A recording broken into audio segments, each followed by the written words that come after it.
BPO मध्ये call सेंटरला काम करता ना? कॉल सेंटर बद्दल बरेच असे काही समज गैरसमज बरेच असतात, काही सांगा की थोडंसं आम्हाला.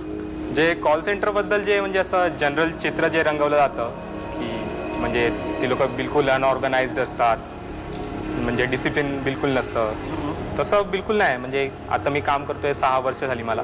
बरं. कॉल सेंटर खूपच ऑर्गनाइज्ड असतं.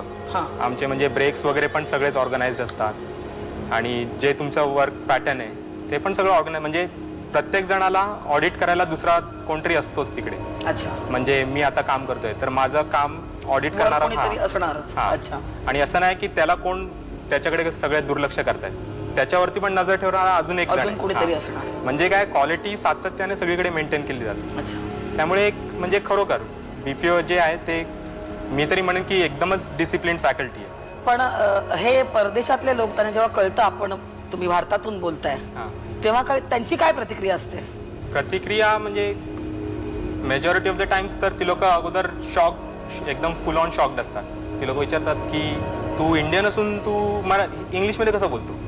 व्हेरी नेक्स्ट क्वेश्चन त्यांचा असा असतो की तुम्ही इंडियन माणसं अजूनही हत्तीवरती फिरता का? बऱ्याच वेळा हा प्रश्न आलाय मला. म्हणजे ते अजूनही आपल्याला आदिवासी समजतात. आदिवासी हो, किंवा आपले पूर्वजांसारखे हो. कारण तुम्ही जर मेजॉरिटी मूवीज बघता त्याच्यात इंडिया तसाच पोर्ट्रे केला जातो, ज्याच्यात रस्त्यावरती गायी बैल आहेत किंवा माणसं पालखींमधून फिरतायत, हत्तींवरून फिरतायत, घोड्यांवरून फिरतायत. मग त्यांचा तो एक समज आपल्या पाठवल्या जातात तिकडे. हो. त्यामुळे त्यांना वाटतं अजूनही आपण माइंडसेट त्यांचा तोच झालेला आहे. आपल्या या BPO मुळे त्या लोकांना कळतं तरी की आम्ही पण ऍडव्हान्स्ड आहोत, एज्युकेटेड आहोत आता. कारण जेव्हा एंड ऑफ द डे त्यांचा जेव्हा इश्यू रिझॉल्व्ह होतो तेव्हा ते लोक खूपच आनंदी असतात. किती वेळा म्हणजे मला असं माणसं समोरून बोलतात यू आर अ लेजंड. त्यांचा एक असा एक वाक्प्रचार आहे, यू आर अ लेजंड. तर ते ऐकून खूपच बरं वाटतं तुम्हाला की अरे हा बाहेरगावचा माणूस तुमची स्तुती करतोय. ठीक आहे. ही 4 पानं मी इथे ठेवते, यातलं एक पान तुम्ही निवडा. हे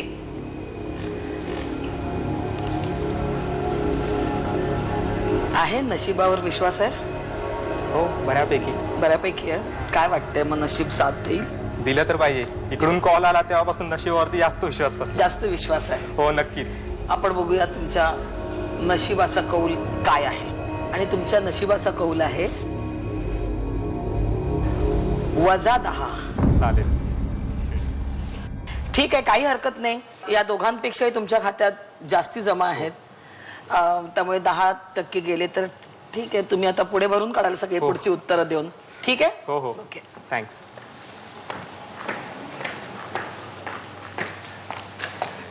नशिबाचा कौल निखिलजींच्या विरुद्ध गेला. त्यांच्या खात्यातून 10% कमी झालेले आहेत. म्हणजे त्यांच्या खात्यात आहेत आता 20% आणि सचिनजींच्या खात्यात सुद्धा 20% आहेत. आणि कीर्तिताई, तुम्ही अजून खातं ओपन केलेलं नाही. आता 4थ्या प्रश्नापासून हा नियम सुरू होतोय की जर तुम्ही चुकीचं उत्तर दिलं तर -10 आणि लागोपाठ 2 उत्तरं चुकीची दिलीत तर तुम्हाला हा खेळ इथे सोडायला लागेल. ठीक आहे. आणि हा आहे तुमच्यासाठीचा 4था प्रश्न. रामायणात राम आणि त्याच्या भावांच्या जन्मासाठी कोणत्या ऋषींनी यज्ञ केला होता? पर्याय आहेत. पर्याय क्रमांक 1 वसिष्ठ, पर्याय क्रमांक 2 शृंग, पर्याय क्रमांक 3 विश्वामित्र आणि पर्याय क्रमांक 4 वाल्मिकी.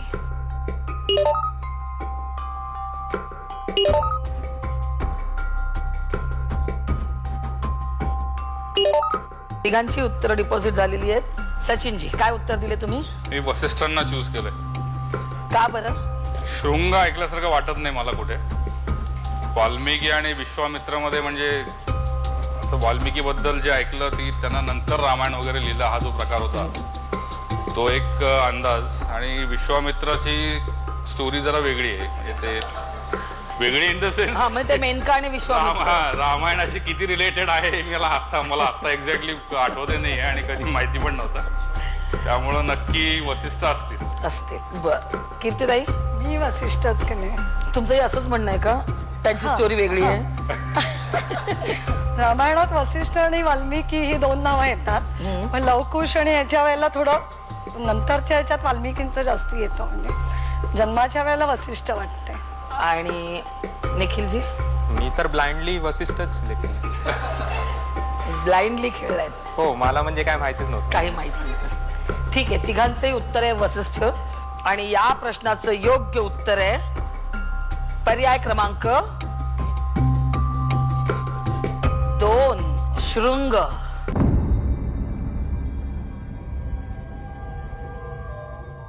तिघांचंही उत्तर चुकलेलं आहे. आणि हो कीर्तिताई, तुमचं हे उत्तर चुकलेलं आहे. म्हणजे हे पहिलं उत्तर चुकलेलं आहे. तुम्ही डेंजर झोन मध्ये आहात. आणि तसे तुम्ही दोघे डेंजर झोन मध्येच आहात, कारण हे पहिलं उत्तर चुकलेलं आहे. पुढच्या प्रश्नाचं तिघांचंही उत्तर बरोबरच आलं पाहिजे. नीट खेळणार ना आता? जाऊया पुढच्या प्रश्नाकडे. हा प्रश्न नशिबाचं कौल आजमावणारा आहे. आणि हा आहे तुमच्यासाठीचा 5वा प्रश्न. A1, A2, A3 आणि A4 हे कशाचे प्रकार आहेत? पर्याय आहेत. पर्याय क्रमांक 1 पेन्सिलचा गडदपणा, पर्याय क्रमांक 2 कागदाचा आकार, पर्याय क्रमांक 3 शाईच्या रंगाची श्रेणी आणि पर्याय क्रमांक 4 मोबाईलच्या बॅटरीचा आकार.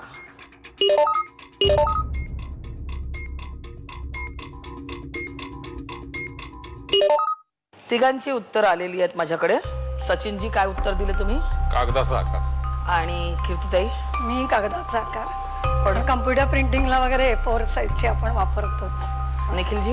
एक कागदाचा. कन्फर्म? हो. याचं योग्य उत्तर आहे पर्याय क्रमांक 2 कागदाचा आकार.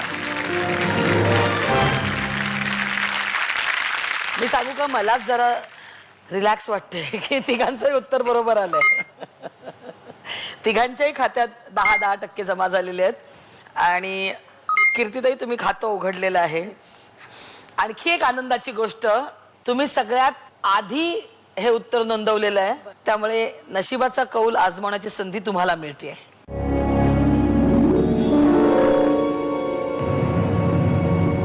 काही टेन्शनच नाहीये तुम्हाला? -10 गेलेले. पण आता काय आहे की विदूषक आला तर तुम्ही काय +10च घेणार. +10 आले तर +10च असणार. खेचा 10 आले तर कोणाचे खेचणार तुम्ही? जास्ती ज्याचे असतील त्याचे घ्यावे लागते. आता दोघांचे समान आहेत. हा, मग काय कराल? करू आपण टॉस करूया. नाही, नको ना, इथे कॉइनच नको. कोणाकडेच कॉइन नाही. नाही. ठीक आहे, मी ही 3 पानं इथे ठेवते.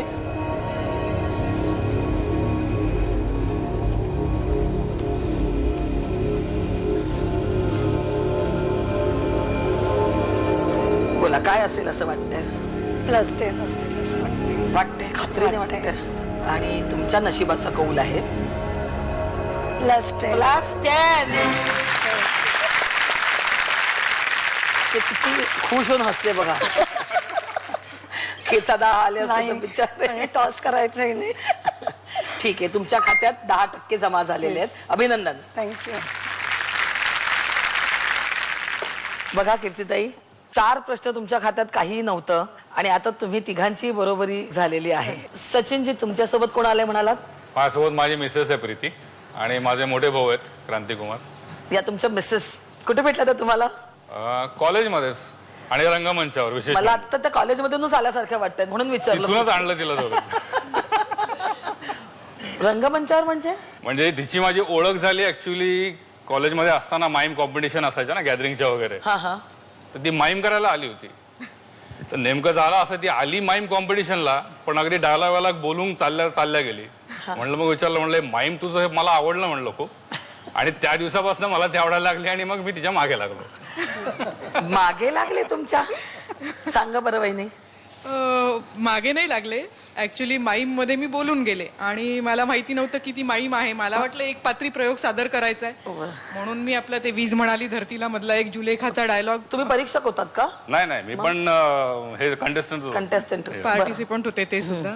आणि मी बोलून आले आणि त्याच्यानंतर ह्यांनी मला विचारलं बाहेरून की तू, आणि ह्यांनी माईम मध्ये ड्रग्ज ऍडिक्ट एका तरुणाची भूमिका केली, म्हणजे ते माईम सादर केलं. मी खूप इम्प्रेस झाले ऍक्च्युली. म्हणजे मलाही ते आवडायला लागले तेव्हाच.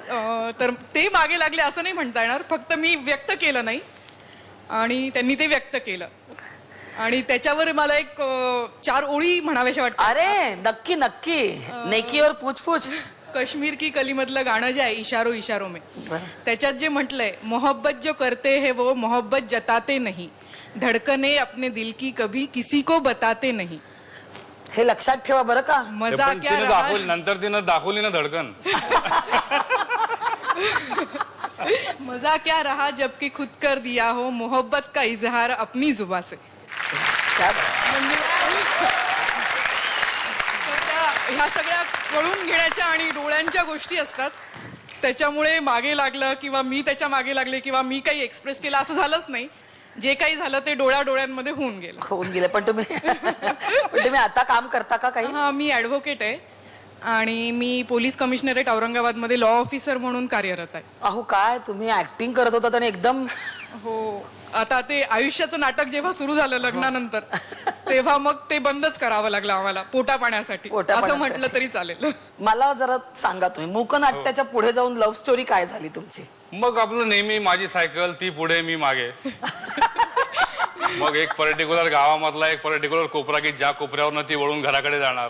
मग त्या इलेक्ट्रिकच्या खांबापाशी मी असं उभं राहणार. तोपर्यंत काही बोलणं नव्हतं झालेलं? नाही बोलणं फक्त बघणं असं वगैरे चालायचं. बर. बोलणं बिळणं असं म्हणजे काही नाटकाच्या कॉम्पिटिशन वगैरे म्हणजे असतील. त्या जसं म्हणाल तसं आखो ही आखो मी. हा, आखो मी सुरू झालं. पण मग मला भेटायची तीव्रता वाढली माझी. बरं. मग आमच्या जालन्याचे एक प्रॉपर गाव आमचं जालना, तर आमचे सर होते एक. तर मार्च जवळ आला होता आणि सगळ्या ऍक्टिव्हिटीज आम्ही नेहमीच करायचो. मी सरांना म्हणलं सर मुलगी झाली हो, बसूयात ना आपण. तर म्हणते अरे सच्या तुझा आणि मुलगी झाली होता काय संबंध?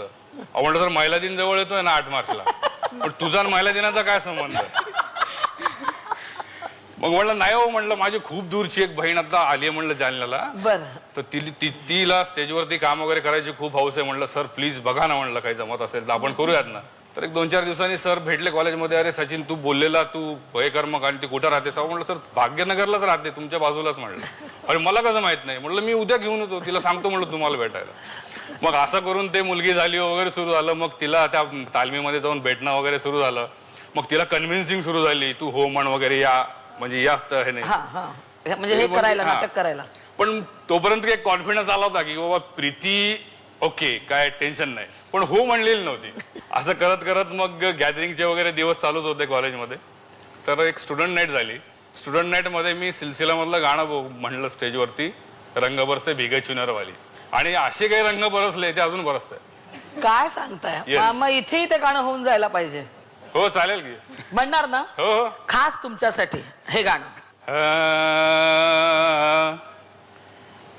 रंग बरसे भीगे चुनर वाली, रंग बरसे अरे किने मारी पिचकारी तोरी भीगी अंगिया, रंग रसिया हो. अरे रंग बरसे, अरे रंग बरसे भीगे चुनर वाली, रंग बरसे भीगे चुनर वाली, रंग बरसे भीगे चुनर वाली, रंग बरसे. सोने के थारी में जेवना परोसा, सोने के थारी में, सोने के थारी में जेवना परोसा, खाए गोरी का यार बलम तरसे, रंग बरसे भीगे चुनर वाली, रंग बरसे. प्रेमाचे रंग असे तुमच्या आयुष्यात बरसत आहेत, ते असेच बरसत राहू देत. थँक्यू. या माझ्याकडून तुम्हा दोघांनाही शुभेच्छा. थँक्यू.